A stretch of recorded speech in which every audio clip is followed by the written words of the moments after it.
Bismillahirrahmanirrahim. Assalamualaikum warahmatullahi wabarakatuh. Global Hijrah minggu ini bersama saya Ardi Herman Marzi. Selepas 15,000 rakyat Palestin dibunuh Zionis, Israel akhirnya bersetuju menggantung seketika senjata mereka selama 4 hari bermula Jumaat lalu. Gencatan senjata di Gaza yang turut dipersetujui oleh Hamas itu yang pertama sejak perang tercetus pada 7 Oktober 2023. Di sebalik kelegaan dunia, gencatan senjata itu berjaya dilaksanakan. Namun Israel dengan angkuh telah menyatakan persetujuan mereka bukan bermakna perang telah tamat. Dan Zionis masih mahu memastikan Hamas dihapuskan. Ini secara tidak langsung memberi bayangan genosid Israel di Gaza belum berakhir. Gencatan senjata selama 4 hari yang difasilitasi oleh Qatar dengan bantuan Mesir dan Amerika Syarikat itu bermula pada 7 pagi waktu Gaza, iaitu kira-kira 1 tengah hari waktu Malaysia. Berdasarkan perjanjian dalam tempoh gencatan senjata, Israel akan menghentikan tindakan ketenteraan di semua kawasan di semenanjung Gaza, termasuk pergerakan kenderaan tentera dan drone. Israel juga telah menyatakan komitmen untuk tidak menyerang atau menangkap sesiapa di kawasan semenanjung Gaza. Selain itu, dalam tempoh 4 hari ini, ratusan truk bantuan kemanusiaan termasuk bekalan perubatan dan bahan api akan dibenarkan masuk ke Gaza. Turut dipersetujui ialah pembebasan 150 wanita dan kanak-kanak Palestin di penjara Israel serta pembebasan 50 tebusan di bawah jagaan Hamas. Pada hari pertama gencatan senjata, penduduk merasakan perbezaan yang amat ketara dengan tiada bunyi letupan bom kedengaran. Ribuan penduduk yang gembira dengan situasi ini memutuskan untuk pulang seketika ke rumah mereka di utara Gaza selepas lebih sebulan menjadi pelarian akibat genosid Israel. Namun tindakan mereka itu tidak disenangi Zionis. Israel sesuka hati melarang penduduk bergerak ke bahagian utara dan mengarahkan mereka kekal di bahagian selatan Gaza. Zionis menyatakan gencatan senjata tidak bermakna perang telah tamat. Malah Israel memberi ugutan kepada rakyat Palestin yang bergerak ke utara Gaza akan menerima nasib buruk. Ugutan tersebut bukan cakap kosong selepas Pejabat Koordinasi Hal Ehwal Kemanusiaan Pertubuhan Bangsa-Bangsa Bersatu UN OCHA melaporkan seorang rakyat Palestin syahid ditembak Israel, manakala puluhan lagi cedera dalam tembakan terbuka Zionis ke arah penduduk Palestin yang bergerak ke utara semalam. Menurut mangsa, tindakan yang jelas menunjukkan rejim Zionis mencabuli dan tidak menghormati gencatan senjata itu dibuat tanpa sebarang amaran. الساعة 9:30 عدد سليم غادر واحنا بنمشي لسه الدبابات هجمت على الناس، هجمت مباشر الدبابات، خشت على اسفلت وطبعا الطخ عشوائي، تصاوى 6 معي وانا كان طلق وفي ناس اتسللت في الارض شرت من الدبابات.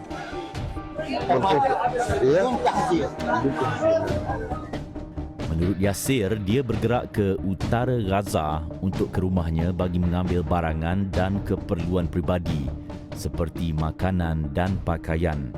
Tembakan rambang Israel ke arah pelarian bukti Zionis memang sukar untuk dipercayai dalam sebarang perjanjian. Perdana Menteri Malaysia Datuk Seri Anwar Ibrahim juga telah menzahirkan kebimbangan beliau terhadap kemungkinan Israel meneruskan keganasan, terutama selepas Zionis membuat kenyataan akan meneruskan kegiatan keganasan. Setakat ini tiada sebarang serangan bom dan udara dilakukan Israel dalam tempoh gencatan senjata.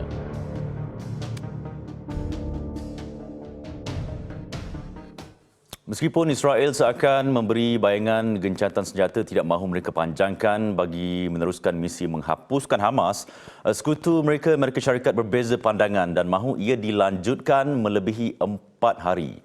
Geostrategis Azmi Hassan berkata adalah penting untuk gencatan senjata yang berlaku ketika ini dipanjangkan bagi membolehkan lebih banyak bantuan kemanusiaan disalurkan serta ruang diskusi untuk menghentikan pembunuhan rakyat Palestin. Menurut Azmi, cadangan lanjutan gencatan senjata itu bukan perkara yang mustahil.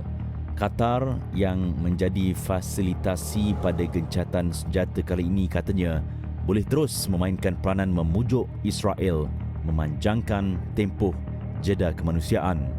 Harapannya adalah gencatan senjata itu dapat dilanjutkan seberapa lama yang boleh dalam hal ini, dan perkara ini adalah boleh berlaku kerana Qatar dikatakan seorang perantara yang adil. Qatar mempunyai hubungan terus dengan Hamas, itu penting. Qatar juga mempunyai hubungan terus dengan Israel dan juga Amerika Syarikat. Jadi ini dikatakan kenapa gencatan senjata ini hari ketiga ni walaupun begitu sensitif dapat dan masih bertahan lagi.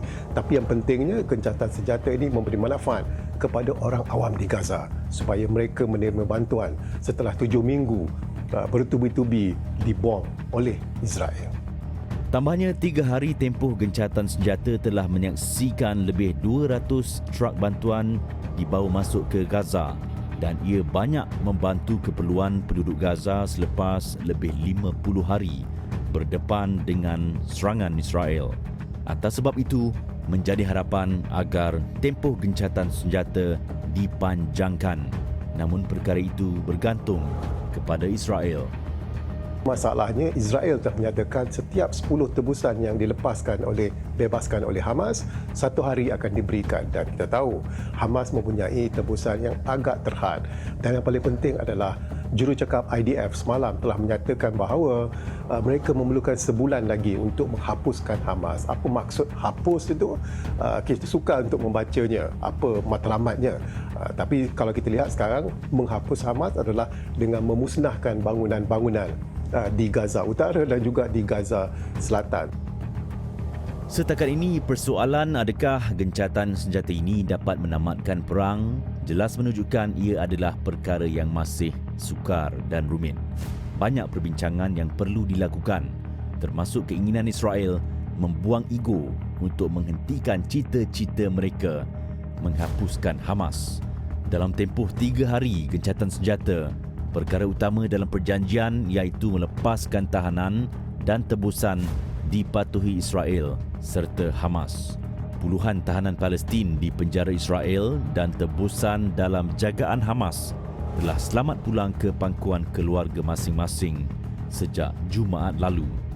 Keadaan positif itu diharap sedikit sebanyak dapat memberi sinar untuk gencatan senjata lebih lama atau kekal.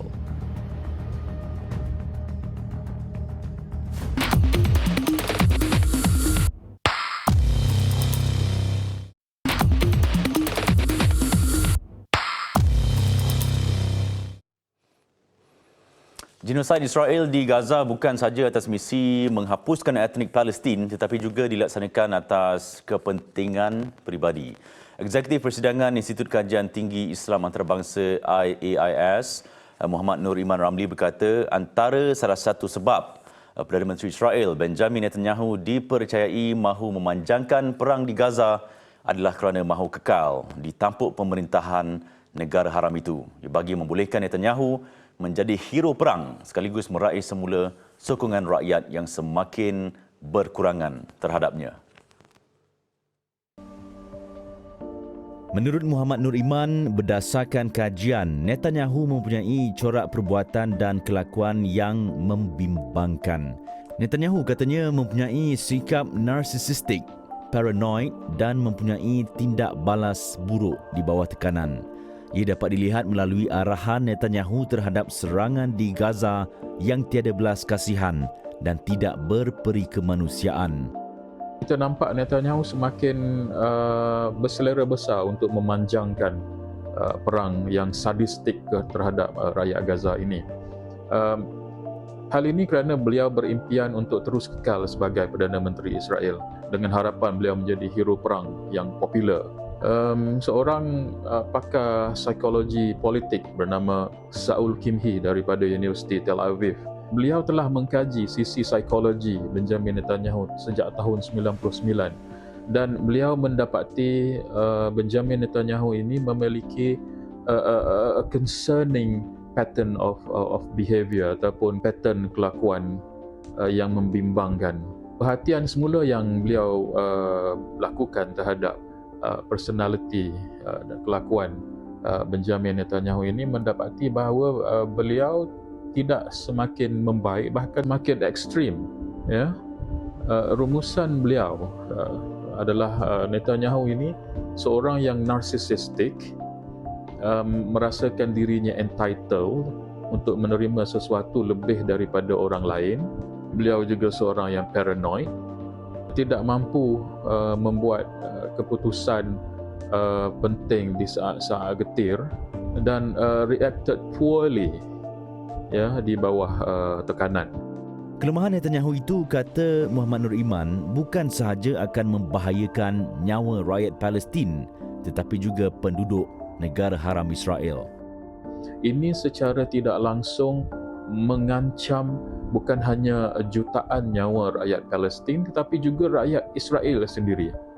Dapatan oleh Dr. Kim Hee dan para penganalisis lain ya, mengenai tingkah laku personality Netanyahu ini menunjukkan petanda-petanda yang sangat membimbangkan, dan saya fikir beliau tidak akan berhenti selagi mana apa yang beliau inginkan untuk dirinya sendiri itu, untuk kepentingan peribadinya itu tidak tercapai. Rakyat Palestin dan Israel juga sebenarnya sedang berhadapan dengan satu sosok yang yang monstrous, yang mana di tangannya ada akses kepada persenjataan tercanggih dunia, dan di belakangnya ada pemimpin-pemimpin dunia yang nampaknya seperti anti-Islam dan Islamophobic. Jalan keluar daripada malapetaka ini mungkin gerakan dalam Israel sendiri untuk menukar kepimpinan Perdana Menteri mereka dalam keadaan segera sebelum keadaan menjadi lebih buruk, bukan hanya kepada rakyat Palestin, bahkan juga kepada rakyat Israel dan mungkin di sekitar Middle East. Warga dunia katanya perlu terus mengutuk perbuatan ganas Netanyahu, dan jika tidak, pertumpahan darah akan terus berlaku dengan kuasa yang dimiliki pemimpin itu. Baik, kupasan itu tadi mengakhiri Globe Al-Hijrah edisi 26 November. Teruskan berbicara tentang Palestin dan jangan berhenti bercakap mengenai tanah suci ketiga umat Islam itu. Lagi kupasan isu antarabangsa dan dunia Islam minggu depan. Saya Adi Herman. Assalamualaikum warahmatullahi wabarakatuh dan selamat malam.